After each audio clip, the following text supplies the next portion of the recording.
Hello, this is Kay Hutt.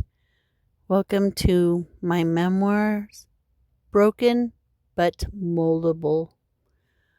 Have you ever wondered, how did I get here? How did I get here? And I don't mean by the birds and bees. Was it nurture? Was it nature? Circumstances? Was it choices? I think it's the combination of them all. I'm a middle-aged woman who recently got burned by boiling water lapping out of the pot onto my belly. I quickly removed my shirt to try to keep it from saturating further, but it was unavoidable. The burn was there. This burn triggered my memory of when I was 11 years old and very excited to have a new friend. And I was excited to be invited over to her home. And while we were there, my friend decided we were going to have hot dogs for dinner, and we were boiling water. And for some reason, she turned and got a turkey baster out of the drawer, sucked it up with water, boiling, hot, steaming water, turned towards me and sprayed it all over the left side of my chest, where I was just starting to develop as a young adolescent child. The pain was invincible and the blistering started right away, and she stood there and chuckled as I called my mom and tried to fight back my tears and asked my mom to come pick me up. It took weeks to heal, but the trauma in the mind still stood there. And the day that I saw this person, I said, "Why did you do that?" And she said, "You are evil. You are evil, and my mom doesn't want me to be with you, play with you, and be your friend anymore." So that leads to a question. How can an 11-year-old be called evil? That just shatters the mind if you think about it. I never done anything to hurt anybody. I have been hurt many times. So it goes back to when my life started falling apart. I lived in a suburbia area in a suburban home that was fitted to my parents' specifications. I had an older brother, Eugene, and a younger brother, Claron.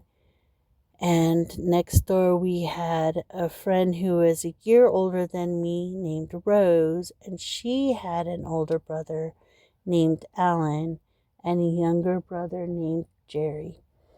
We had a neighbor who lived behind us named David.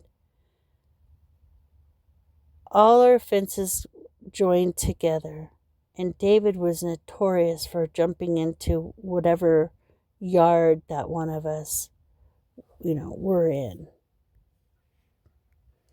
It was a fine summer day where the sun was shining and the birds were chirping, and my brothers and I and the next door neighbor brothers and Rose were all in our yard, and we were all doing our own thing. The boys were doing boys' things, and Rose and I were playing when David jumped over the fence and he said, "I know how to kill a person with one fatal blow." And he proceeded to go and demonstrate how you would do it by showing the motions and where the hand is planted. David was always notorious for doing things like this, and it scared me very often, but it also fascinated my teen brother and my teen neighbor. And David was just a little bit older than them, so they felt they had someone to look up to. On this fine and glorious summer day, where everything was just bright, sunshiny, and beautiful, little did I know what was lurking behind the day for me that would change my life forever. David said, "I just got a new aquarium. Is anyone interested in coming and seeing? It's really cool." Everybody else said, "Nah." Now, I was a person who thought that would be fun. I would love to go see it. So I said, "Yes, I would love to go see your aquarium." And David and I took off around the block instead jumping over the fence to his home. And he brought me in. He's smiling and beaming, and I'm smiling because I was excited.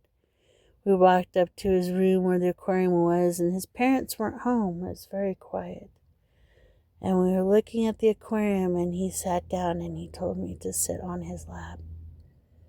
I told him I didn't want to, but then remembering that he just demonstrated how to kill a person with one blow, I was scared of what would happen if I did not listen to this bigger person. So I sat on his lap, and despair occurred, and it just sunk down to the core of my belly, and I thought, what's going on? I don't know how to do this. David said, "Do you like my fish?" And I kind of sputtered out a yes. David said, "Oh, I have a very special secret to tell you. You need to come here." And he went into the bathroom and he said, "Come on." I was very reluctant, and my feet felt like lead as I walked into that bathroom, knowing there's nothing good that's going to come out of this. David locked the door, and I said, I think I need to go. And he says, "No, you'll stay, and you're not going to tell anybody what happened, because I'll kill your family, and I can see you." And I knew he could see me, because his bedroom window faced my bedroom window, and you could see right in if the curtains were not drawn. I walked out of that bathroom. My whole life was changed. I felt dirty. I felt confused. I felt hurt. Never had anything happen like that to me before. I trudged home trying to summon up a smile on my face, even though the world became dark and I couldn't trust anymore. My life was changed.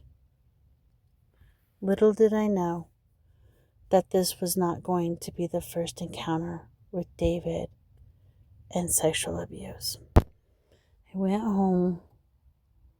I took a shower. I curled up in my bed.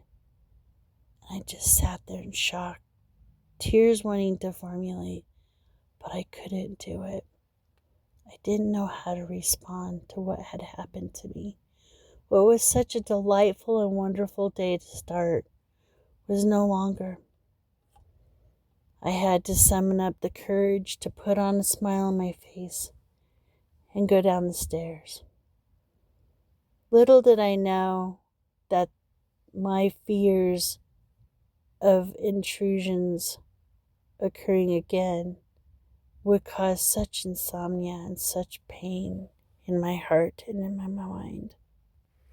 As my family and I gathered for dinner, as we always did every night, sitting around the circle table, everybody would ask, "How was your day? What did you do?"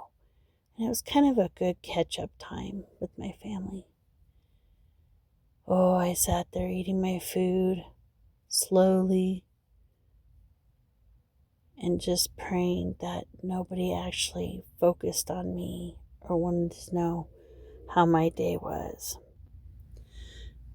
Moving forward from that day, David introduced porn to my older brothers.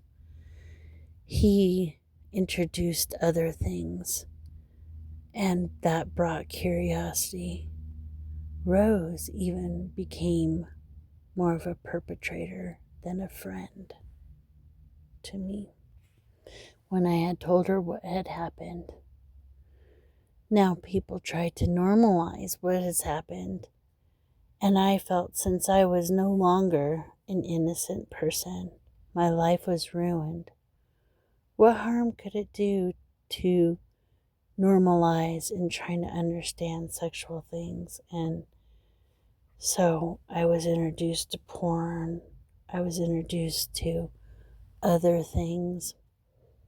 And when David felt like it, when he was over and he thought we were alone, he took advantage of my poor little body, my little 8-year-old body.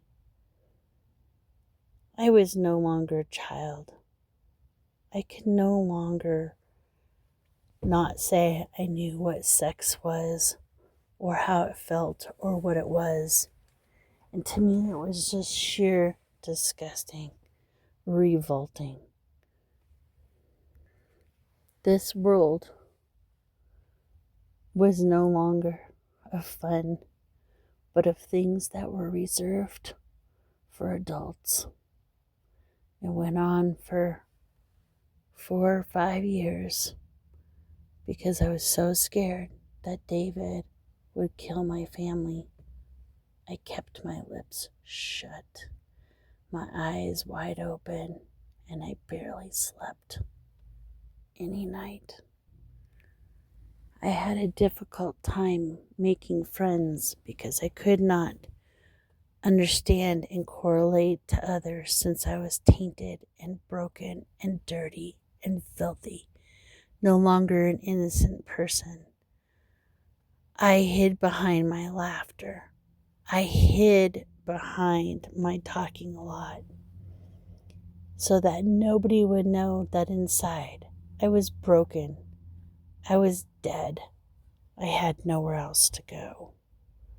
If you liked this, please like, comment, share, subscribe so I know to continue on. Until next time, take care. Bye.